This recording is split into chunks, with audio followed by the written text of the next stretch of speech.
You're listening to Frank Talks, Pleasures, and Lifestyles, and I'm Frank, because I have to be. We're continuing with our pre-recorded shows on swinging, and right now I'm talking to Mr. Hamel, who is the author of the book Swinging, a Societal Phenomenon. Jean, welcome back. Hello, Frank.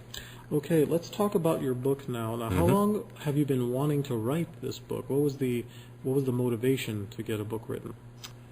Mainly to get swinging understood by the largest public available, because swinging is something very misunderstood. There's a lot of bad judgment about swinging. People heard something happen, they hear it from another, and when the story gets finally to your ears, it has changed completely. So I thought, and I still think, there was a need for such a book to inform people, because the book is something to inform. It's not to get new people into swinging, but it's mainly to inform regular conformist couples or singles about what swinging is really. Okay, well, let's take this conversation into a little bit of a different direction here. How do you personally define what swinging is for the benefit of our listeners who maybe aren't familiar with the term? And what do you think are some of the misconceptions of swinging? My conception of swinging is a lifestyle that mainly couples will live together. Hey, you got some action in the studio. Will live together, and it's people who like sex, like having sex with other people, but with honesty.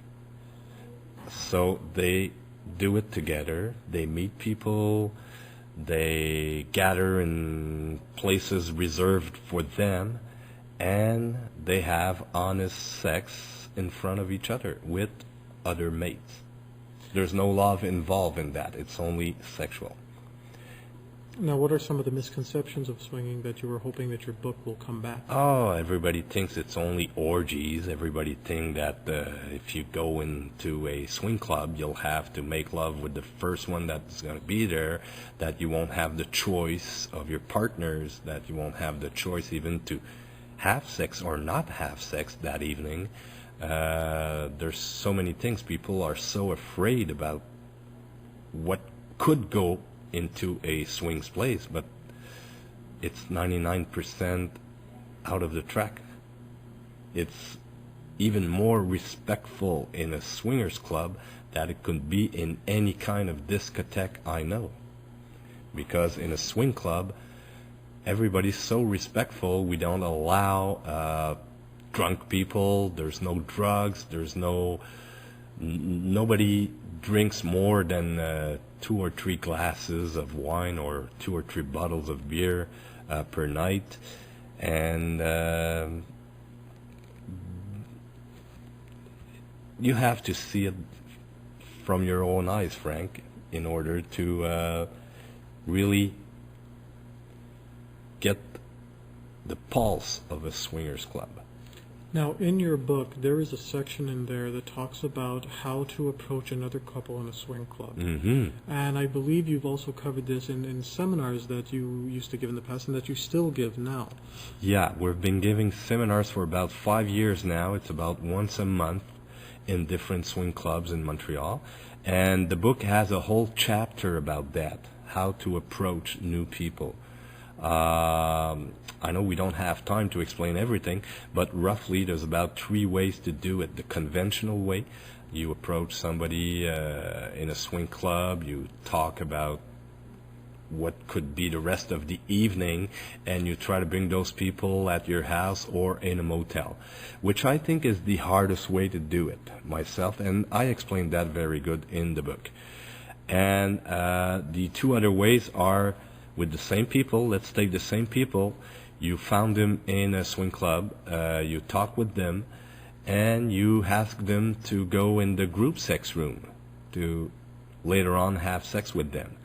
This is easier than the first part to bring them home or at a motel, because you have the choice, if you stay in the swingers club, to put an end at that relation anytime you want, which is not the case if you go in a motel or at your house.